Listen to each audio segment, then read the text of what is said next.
Hi friends, welcome to our channel. இன்றைக்கி இந்த வீடியோவில் நம்ம என்ன பார்க்க போகிறோன்னா, எங்கள் வீட்டில் ஒரு 3 பழம் நம்ம சீசன் இல்லாமலும் காய்க்கும். அது என்னெல்லாம் பழம்னு பார்த்துடலாம். ஃபஸ்ட்டு என்னோடய ஃபேவரட் ஸ்டார் ஃப்ரூட்டு. இது ஒரு ஒட்டு ரகம்தான். நட்டு 2 வருஷம்தான் ஆகுது.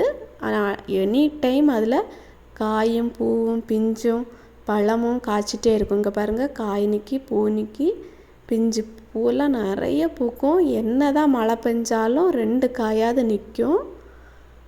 அதனால் இது ஒர்த்து தான். எப்போ தேவைப்படும்போது அப்பப்போ பறித்து சாப்பிட்றலாம். இனிக்கும், புளிக்காது. ரொம்ப புளிக்கும்னு சொல்ல முடியாது, லைட்டாக புளிப்பு டேஸ்ட் இருக்கும், ஆனால் இனிக்கும், ஒட்டு ரகம்னால.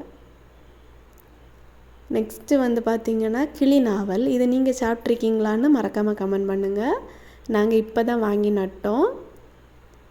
இது ஃபஸ்ட் டைம் எனக்கு சாப்பிடியது. இதுலேயே நிறைய காயும் பூவும் பிஞ்சியுமா நிறைய இருக்குது. இதில் சதை நிறைய இருக்காது, விதை தான் நல்லா அப்படி இருக்கும். இதுக்கு சைஸ் பார்த்திங்கன்னா நம்ம கருவேப்பிலை காய் இருக்குது தெரியுமா, அந்த சைஸ் தான் இருக்கும். 1 2 அந்த மாதிரி நல்லா கருப்பாக பழுக்கும். அதுக்கு பிறகு பறித்து சாப்பிட்லாம்.